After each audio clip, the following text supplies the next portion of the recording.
Hello, everyone. Back here with the Go 24/7 podcast. My name's Bryce Kuhn. I've got Dylan Sanders and Glenn West with me here. As it's almost that time, the weather at least is starting to warm up, and that means spring football is right around the corner, and we couldn't be more excited to get back into the swing of things with media availability, getting to see some things.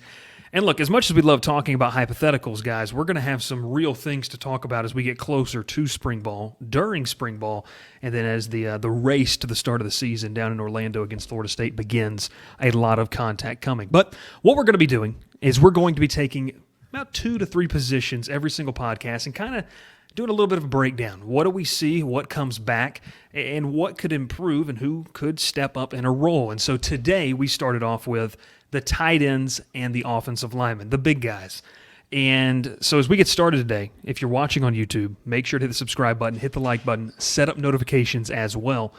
And if you're listening, which a lot of you do, the listening numbers have gone up. I guess people on their drive home, they love to hear Glenn's voice, just serenade them about LSU sports on the way home. Glenn, has anyone ever told you that? Like, you got to really, like, were you a baritone by any chance?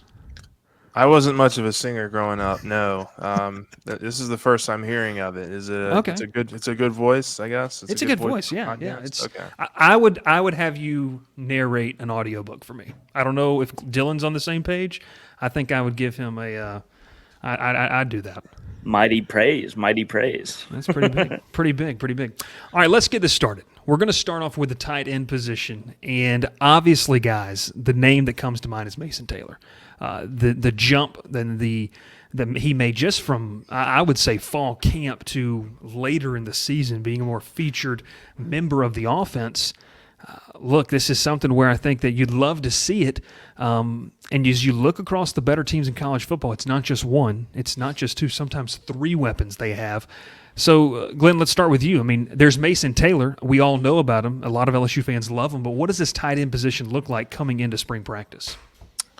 Yeah, I mean, it's Mason Taylor and then a bunch of freshmen. And so I think, the big thing here is just getting those freshmen up to speed as quickly as possible. I mean, they only have 2 of them on campus right now, in Mac Markway and Jackson McGohan. Those are the 2 that have enrolled for this spring. So they're figured to get a lot of looks. And so and I think Mason Taylor is going to be obviously the go-to guy in this room. I think he established a really great rapport with Jaden Daniels last year in a very short order. So I would imagine he's a go-to guy in this offense next season, and I expect them to continue building up that chemistry and rapport this spring. But I'm interested to see what the freshmen can do.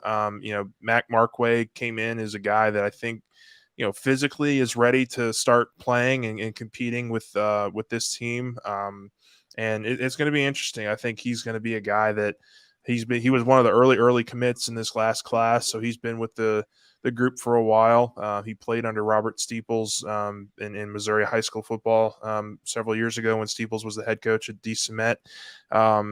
So, it's an interesting kind of connection there. I think he's a guy that, has a chance to play some in his freshman year. I'm excited about Kamorian Pimpton when he gets here during the summer.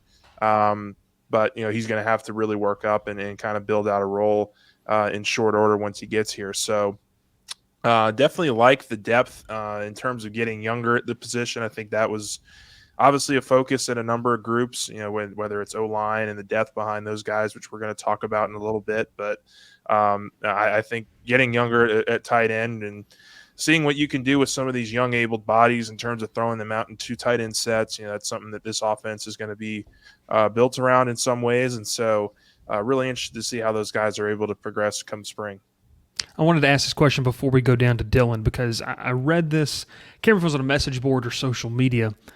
Do you think Brian Kelly and his staff would entertain the idea of bringing on a veteran tight end through the portal? You obviously have Mason Taylor. You've got a bunch of young guys. And then you look future recruiting classes. So, Glenn, I'll throw it back to you real quick.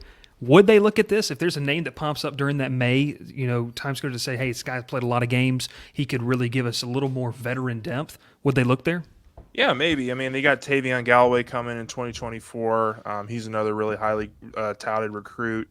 They're in on a couple other guys, but I think, it's one of those things where you assess it after the spring. Are these freshmen ready to start producing for you come fall training camp? And if the answer is no, and there's somebody in the portal that you like, then absolutely go grab them. I mean, there's still a couple spots left in terms of how many they can add via scholarship. So I think that was intentional that they left that open to fill a couple holes that you find post spring practice. And you saw that last year with a number of guys coming in late, but certainly I think that could be a position that you look at after Mason Taylor. And if those freshmen aren't ready, then you certainly take a chance on somebody.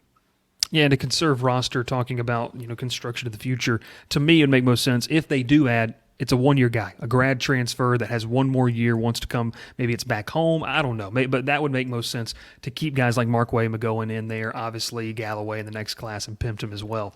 Dylan, let's go down to you here because I want to touch more on Mason Taylor. His freshman year, it was a solid one. And look, there's a lot of good tight ends in the SEC, so it might have gone overshadowed with his ability.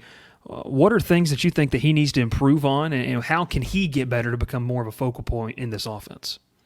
Well, Brian Kelly didn't help him out with expectations by drawing comparisons to Brock Bowers during his first time talking about him. But Mason Taylor kind of, I'm not going to say he lived up to that, but definitely delivered, given there was a really rough beginning to his time. Trying to get him into the offense, it kind of felt like they were force-feeding him a little bit, and he wasn't ready for that. And then as the season progressed, shocking that a freshman looked more comfortable by the end of the season than the start of the season. But he looked really comfortable being that tight end.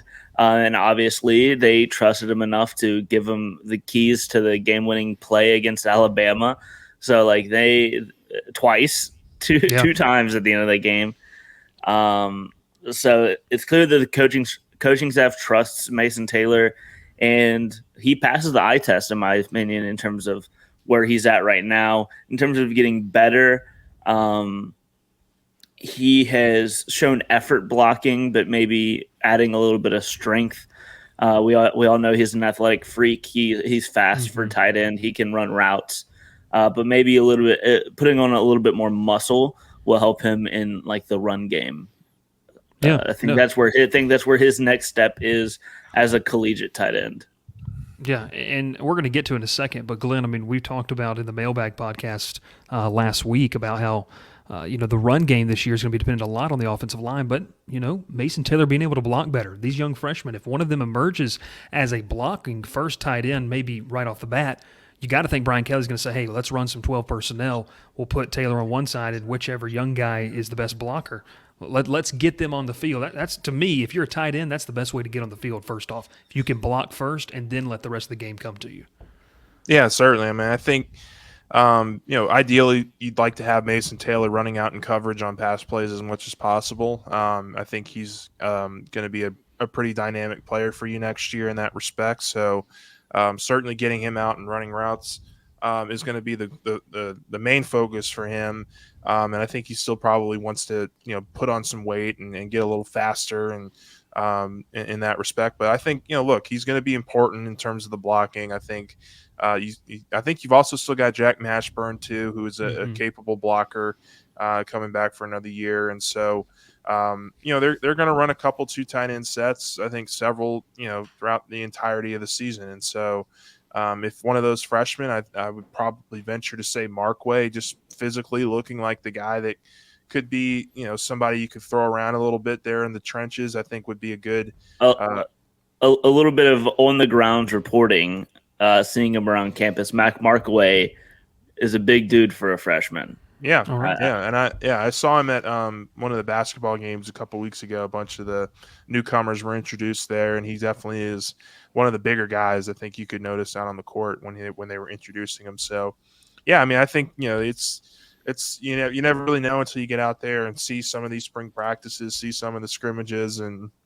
just how quickly those guys are adapting to the game. But I think the fact that these guys are already on campus and they feel like they can really complement this offense in a really positive way.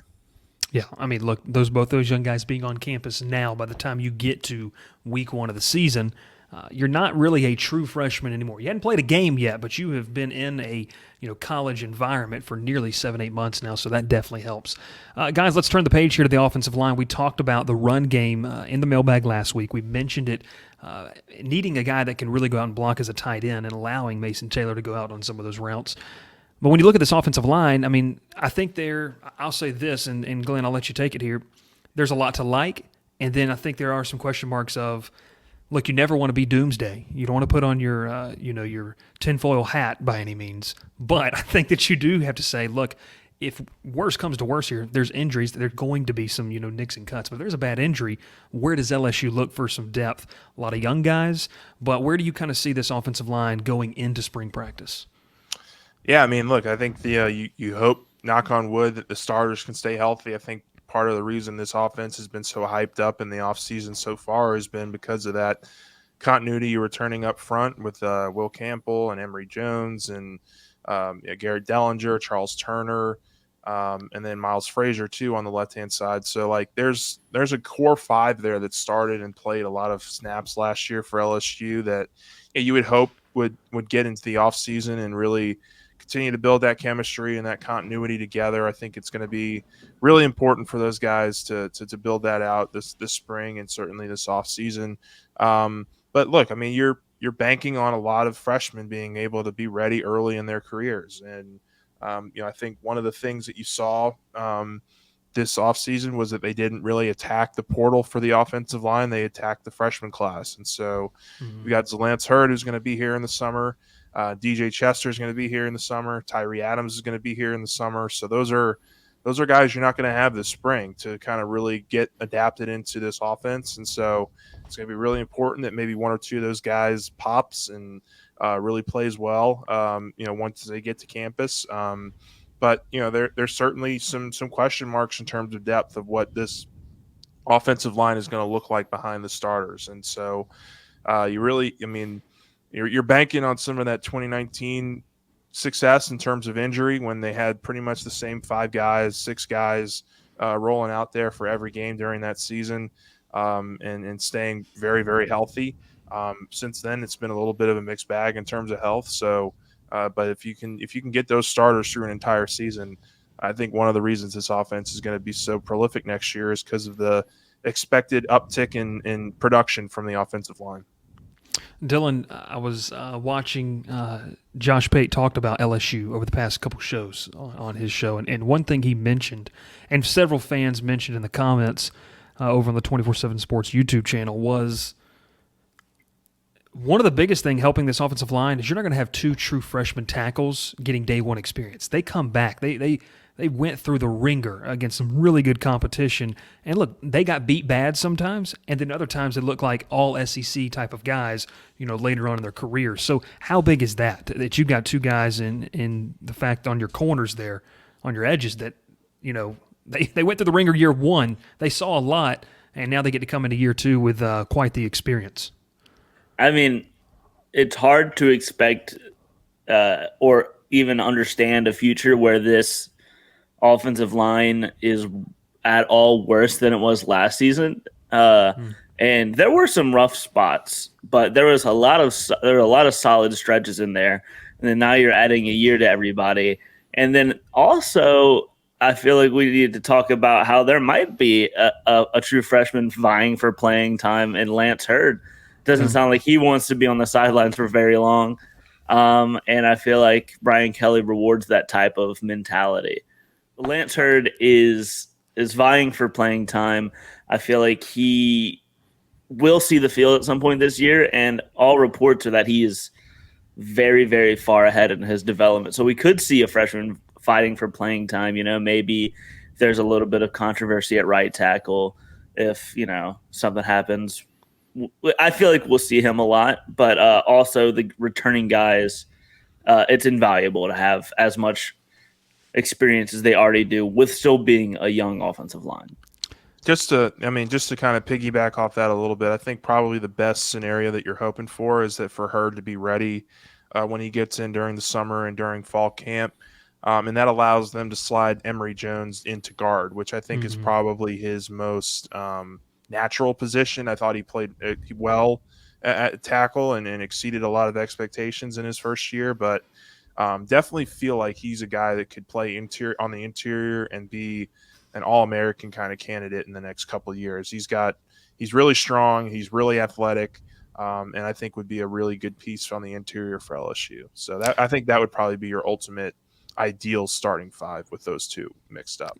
Yeah, I was looking at some early, kind of scouting reports. Where would these guys play in the NFL? And they've got Emory Jones slotted as an interior guy. I mean, that's where his pro projection would most likely be. I'll ask you this, Glenn. If you do that, and let's say it takes a Miles Frazier kind of in a swing position where, look, he can come in certain situations. He's a veteran guy. I mean, that talks, what we were talking about earlier, that strengthens the depth. I mean, if Hurd is ready, whether he starts or not, that helps the depth. But if you have a guy like Miles Frazier that could say, hey, he needs to go play, Dellinger needs to move into center for some reason, and now Frazier can go to the other side and play guard, man, that's 5-6 guys you're talking about that are really interchangeable. And hey, we can't act like the world's never seen a Will Campbell and Lance Hurd offensive tackle duo before, because they have. Shout out to Neville. Yeah. Look, I think you bring up a good point there, and I think if you're picking between one of the two, and Dellinger and Frazier, guys that could be swing players, I would probably lean more towards Dellinger. He was a guy that got a lot of snaps at center last year. He got some early work in the spring at tackle last year, and I think he was recruited initially as a tackle to LSU until they slid him inside. So I think he's a guy that absolutely could be that swing guy for you if you feel like one of the freshmen are ready to come in and compete and play right away. I think Miles Frazier had a decent season last year. I don't think that he's going to get bumped from that guard spot. I think he's going to be a guy that is really just comes back and is ready to go. And so I think you look at him and Charles Turner, who really played well towards the end of the season, and you could see some areas there where they slide and they mix and match guys based on matchups or just based on how the game's going, kind of deal. So I think it's a good problem to have, but it's also banking on the fact that you have one of these or two of these freshmen ready to go right off the bat. And look, that would be best case scenario. I mean, if you could have a couple of these young guys ready to go by the time they get to fall camp. And look, we talked about it. Emory Jones and Will Campbell had to go through it last year, playing as true freshmen against some of the best against NFL talent. I mean, playing against guys that are going to be going first, second round here in the month of April in the 2023 NFL Draft. So it's going to be really interesting to see. Go ahead. They still have Marlon Martinez too. I feel like we should bring him up as a guy who, he had a couple starts towards the end of the season with some guys banged up, and I think he's a guy that certainly provides you good quality depth in terms of the returning players that can fill that role as well. Yeah.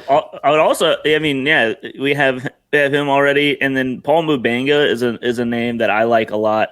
Even though 3-star, but in terms of offensive lineman with versatility, I feel like he could go anywhere, and so that's another guy who I think for a 3-star is going to contribute a little earlier, or at least have the chance to be in the conversation because of how many roles he can fill.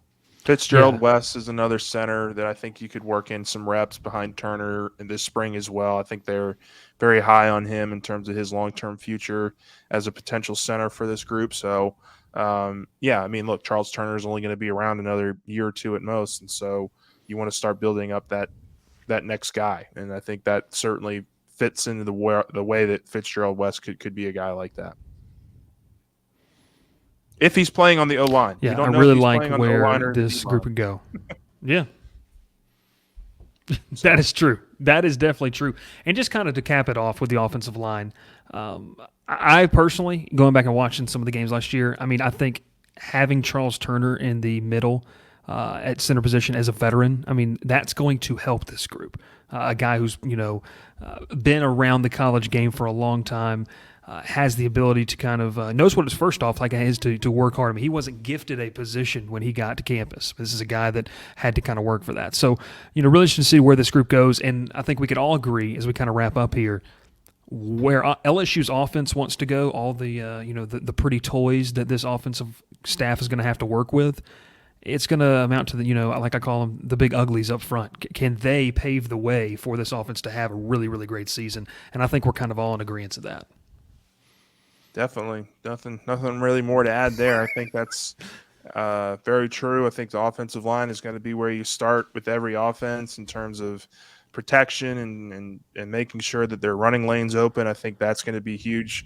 That if there was one area that this group I think kind of struggled with last year as a whole, it was consistently getting the run game going, and that's not just on running backs; that's on the offensive line too to open up those holes. So definitely want to see some improvements there as well.